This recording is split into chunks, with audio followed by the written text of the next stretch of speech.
गुरु प्यारी साध संगत जी, सभी को प्यार भरी राधा स्वामी जी। साध संगत जी, आपका हमारे YouTube चैनल में स्वागत है।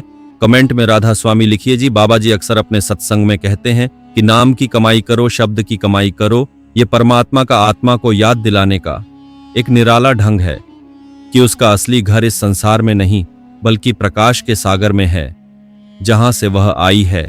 बाबा जी भी अक्सर अपने प्रवचनों में कहते हैं कि नाम की कमाई करो, शब्द की कमाई करो। मौत का कुछ पता नहीं कि कब कहां आ जाए, फिर बहुत पछताना पड़ेगा, फिर कोई सुनने वाला नहीं होगा। अभी हमारे पास समय है, क्योंकि जब शरीर बूढ़ा हो जाता है फिर भजन सिमरण बिल्कुल नहीं होता है।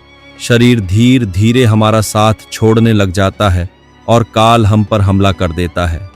साध संगत जी, हमारा साखी सुनाने का बस यही मकसद है कि आप ज्यादा से ज्यादा लाभ प्राप्त कर सके। साध संगत जी, बाबा जी अपने शिष्यों से खुद को आध्यात्मिक मार्ग पर चलने के लिए विनती करते हैं, क्योंकि मृत्यु अटल है। यदि कोई अपनी भक्ति में देरी करता है तो पछतावा होगा, कोई भी उनकी पुकार सुनने वाला नहीं होगा। अब जागने का समय है। जैसे जैसे उम्र बढ़ती है, शरीर कमजोर होता जाता है और अंधकार की शक्तियां अपनी पकड़ मजबूत करती जाती हैं। इस संदेश को साझा करने का उद्देश्य लोगों को आध्यात्मिक अभ्यास की इच्छा और समय रहते नाम का धन इकट्ठा करने का एहसास कराने में मदद करना है। साध संगत जी, अगर हमने नामदान लेने के बाद भी ये 5 बुरे काम किए तो फिर हमारा नाम लेने का कोई फायदा नहीं। इसका मतलब तो ये है कि हमने नामदान केवल दिखावे के लिए लिया है या फिर 84 लाख जूनों से छुटकारा पाने के लिए लिया है। लेकिन साध संगत जी, इस तरह जन्म मरण से छुटकारा नहीं होता। हमें नामदान लेने के बाद कभी भी यह 5 काम नहीं करने चाहिए। वह 5 काम कौन से हैं, आइए जानते हैं इस साखी से। बहुत समय पहले की बात है। एक छोटे से गांव में रामदास नाम का एक युवक रहता था। रामदास बहुत ही विनम्र और धार्मिक प्रवृत्ति का था, लेकिन उसके मन में एक प्रश्न हमेशा घूमता रहता था, सत्य क्या है। वह जानना चाहता था कि जीवन का वास्तविक उद्देश्य क्या है और मनुष्य का इस संसार में आने का मकसद क्या है। एक दिन उसने तय किया कि वह इस प्रश्न का उत्तर खोजने के लिए गांव से बाहर जाएगा और किसी संत महात्मा से ज्ञान प्राप्त करेगा। उसने अपने माता पिता से आज्ञा ली और पैदल ही यात्रा पर निकल पड़ा। रास्ते में उसे एक साधु मिले जो ध्यान में लीन बैठे थे। रामदास ने उनके चरणों में प्रणाम किया और अपनी जिज्ञासा प्रकट की। साधु मुस्कुराए और बोले, बेटा, सत्य की खोज कठिन है, लेकिन यदि तुम में धैर्य, प्रेम और श्रद्धा है तो तुम्हें अवश्य उत्तर मिलेगा। परंतु यह उत्तर तुम्हें बाहर नहीं बल्कि अपने भीतर खोजना होगा। रामदास ने साधु की बात सुनी और आगे बढ़ गया। कुछ समय बाद वह एक आश्रम पहुंचा, जहां संतों की संगति में उसने आध्यात्मिक शिक्षा प्राप्त की। आश्रम में रहते हुए उसने 5 महत्वपूर्ण बातें सीखी। संगत जी, पहली सीख है, अहंकार मत करो। अगर नामदान लेने के बाद भी हमने अपने ऊपर अहंकार करना नहीं छोड़ा तो फिर क्या फायदा नामदान लेने का। अगर हमें भगवान ने तरक्की दी है तो हमें उसका शुक्र करना चाहिए, ना कि अपने ऊपर अहंकार करना चाहिए। जो भी हमें प्राप्त होता है वह परमात्मा की देन है। अगर उस मालिक ने हमें तरक्की बख्शी है तो हमें शुक्र करना चाहिए उस मालिक का कि मालिक ने हमें इस काबिल समझा, इस लायक समझा, क्योंकि जो माया आज हमारे पास है कल और किसी के पास चली जाएगी।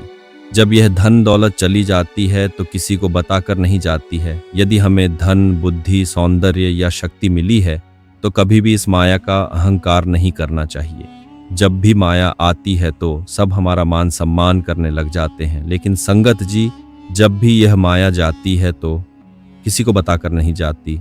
आस पड़ोस के लोग, रिश्तेदार, दोस्त सभी हमें छोड़ जाते हैं। यह माया इंसान को रातों रात अमीर बना देती है और रातों रात ही कंगाल भी बना देती है। फिर अहंकार किस बात का है। इसलिए कभी भी माया का अहंकार नहीं करना चाहिए। हमारे पास जो कुछ भी है उस कुल मालिक का दिया हुआ है, तो हमें उसका सदुपयोग करना चाहिए, न कि अहंकार करना चाहिए। संगत जी, दूसरी सीख है, भजन सिमरन को महत्व दो। संगत जी, हम नामदान तो ले लेते हैं, लेकिन नाम लेने के बाद हम भजन सिमरन को इतना समय नहीं देते जितना कि हम सेवा पर ध्यान देते हैं। सेवा करना कोई गलत बात नहीं है, जरूर करनी चाहिए, पर इसका मतलब ये नहीं कि हम सेवा ही करते जाएं और भजन सिमरन करें ही ना। सेवा कई प्रकार की है, धन की सेवा, तन की सेवा और मन की सेवा, और सबसे बड़ी सूरत शब्द की सेवा है। अगर हमने सूरत शब्द की सेवा नहीं की, जो कि सद्गुरु को बहुत ज्यादा प्यारी है, तो हमारा सेवा करने का क्या फायदा। सेवा आवश्यक है, लेकिन उससे भी अधिक महत्वपूर्ण है सच्चे हृदय से परमात्मा का भजन सिमरण करना। इसीलिए हमें यह सारी सेवा करनी है, लेकिन सूरत की सेवा भी करनी है, भजन सिमरन भी करना है, क्योंकि सद्गुरु ने जो कुछ भी देना है वह भजन सिमरन के द्वारा ही देना है। तो संगत जी, इसीलिए आज से ही हमें मन बना लेना है। संगत जी, हमारे बाबा जी तो कहते हैं कि थोड़ा थोड़ा समय भजन सिमरन करके ही पूरा कर लो। क्या हम इतना भी नहीं कर सकते? इतनी भी सेवा हमसे नहीं की जाती और फिर हम अपने आप को सेवक कहते हैं। इसलिए संगत जी, आज से ही हम अपने आप को बदलने की कोशिश करें, क्योंकि इस दुनिया में कुछ नहीं रखा है। इस दुनिया में दुख और तकलीफें हैं, कलह क्लेश के अतिरिक्त कुछ नहीं है। अगर हमें कहीं से सुख शांति मिल सकती है तो वह मालिक के नाम के साथ भजन सिमरन के साथ मिलेगी। फिर हम उस सद्गुरु के आगे प्रार्थना करते हैं, अरदास करते हैं, लेकिन समय नहीं दे पाते और यह सोचते हैं कि सद्गुरु अपने आप ही सब कुछ ठीक कर देंगे। अगर हमने सारा दिन संसार को ही देना है, सद्गुरु को याद ही नहीं करना, भजन सिमरन भी नहीं करना, तो फिर सब कुछ ठीक कैसे होगा। यदि हम संसार के कार्यों में व्यस्त होकर ईश्वर को भूल जाए तो हमारा जीवन व्यर्थ है। संगत जी, तीसरी सीख है ईर्ष्या अर्थात जलन से बचो। यदि हम दूसरों की सफलता से जलते हैं तो हम अपने मन को अशांत कर लेते हैं। अगर हम नामदान लेने के बाद किसी से जलते हैं या किसी के साथ नफरत रखते हैं तो नामदान लेने का कोई फायदा नहीं। हर व्यक्ति को उसके कर्मों का फल मिलता है, इसलिए हमें अपने मार्ग पर ध्यान देना चाहिए। अगर हम अपने आसपास के लोगों के साथ ईर्ष्या रखते हैं, किसी रिश्तेदार से जलते हैं, अगर हम किसी दूसरे व्यक्ति की तरक्की देखकर जलते हैं, उसके साथ ईर्ष्या रखते हैं, तो फिर नाम लेने का क्या फायदा हुआ। हर इंसान के कर्मों का लेखा जोखा होता है और अपने के कर्मों के अनुसार ही इंसान को सुख दुख और तरक्की मिलती है। संगत जी, चौथी सीख है शरीर का सौंदर्य, रंग रूप और जवानी का अहंकार। शरीर नश्वर है। अगर उस मालिक ने हमें तंदुरुस्त शरीर दिया है, अच्छी सेहत दी है, सुंदर चेहरा दिया है, तो कभी भी इस चीज का अहंकार नहीं करना चाहिए कि हम बहुत सुंदर हैं, क्योंकि यह हुस्न, ये जवानी सदा के लिए नहीं रहती। अगर कुछ रहता है तो इंसान की अच्छाई रहती है, ना कि उसका रंग रूप। हमें बाहरी रूप पर नहीं बल्कि आंतरिक गुणों पर ध्यान देना चाहिए। अगर हम बीमार हो जाएं तो चेहरा कैसे ढल जाता है, एक बार अस्पताल में जाकर देख लेना चाहिए कि कैसे सुंदर चेहरे वाले भी बिस्तर पर पड़े हुए बीमारी से टड्डे छप रहे हैं। किसी को कोई रोग है तो किसी को कोई रोग। सुंदर तो वह है जिसका स्वभाव सुंदर है, जिसके अंदर नम्रता है, आदर है, सत्कार है। सुंदर रूप तो कुछ दिनों के बाद ढल जाएगा, लेकिन सादगी और अच्छाई कभी नहीं मरती, वे हमेशा कायम रहती है। आत्मा अमर है, लेकिन आत्मा का तेज सदा बना रहता है। इसीलिए कभी भी रंग रूप का अहंकार नहीं करना चाहिए। संगत जी, पांचवी सीख है सभी से अच्छा व्यवहार करो। यदि हमने अध्यात्म का मार्ग अपनाया है तो कभी नामदान लेने के बाद अपने आप को इतना ऊंचा मत समझिए। कई लोग सत्संगियों के साथ तो बहुत प्यार से बोलते हैं और जो कोई सत्संगी नहीं होता उनके साथ ढंग से बात नहीं करते, उनके साथ फर्क रखते हैं। हमें तो नामदान हमारे सद्गुरु ने दया मेहर करके दिया है, नहीं तो हमारी कोई औकात नहीं थी कि हम सद्गुरु से नाम ले सके। हमें सभी से प्रेम और समानता का भाव रखना चाहिए, बल्कि हर व्यक्ति में परमात्मा को देखो। ये तो सद्गुरु ने हमारे बुरे कर्मों को नहीं देखा और हमें नाम दान दे दिया। हमारी कोई हैसियत नहीं है, ये तो बाबा जी की मेहर हम लोगों पर हो गई है कि हमें नाम दान दे दिया है। ये मत देखो कि कौन भक्त है और कौन नहीं। कभी भी नाम दान लेने के बाद अहंकार मत कीजिए कि हम सत्संगी हैं और दूसरा गैर सत्संगी है।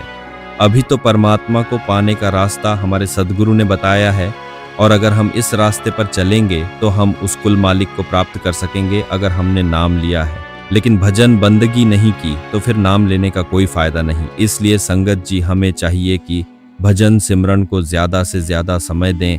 साध संगत जी, रामदास ने इन शिक्षाओं को अपने जीवन में अपनाया और धीरे धीरे आत्मा का ज्ञान प्राप्त किया। कुछ वर्षों बाद वह अपने गांव लौटा और वहां लोगों को आध्यात्मिक ज्ञान देने लगा। उसकी बातें सुनकर गांव के लोग भी प्रेम, दया और भक्ति के मार्ग पर चलने लगे। इस प्रकार उसने यह सिद्ध कर दिया कि सच्चा सुख और शांति केवल परमात्मा की भक्ति और सत्कर्मों में ही है। साध संगत जी, संतों की शरण में आने से जीव की किस्मत बदल जाती है। उम्मीद है कि आपको आज के इस वीडियो से बहुत कुछ सीखने को मिला होगा। अगर आपको यह वीडियो पसंद आई हो तो इस वीडियो को लाइक और अपने दोस्तों के साथ शेयर जरूर कीजिएगा और हमें ऐसे ही सपोर्ट करने के लिए चैनल को सब्सक्राइब और बेल आइकॉन को दबा दीजिएगा। चलिए मिलते हैं नेक्स्ट वीडियो में, तब तक के लिए अपना ख्याल रखें। धन्यवाद दोस्तों।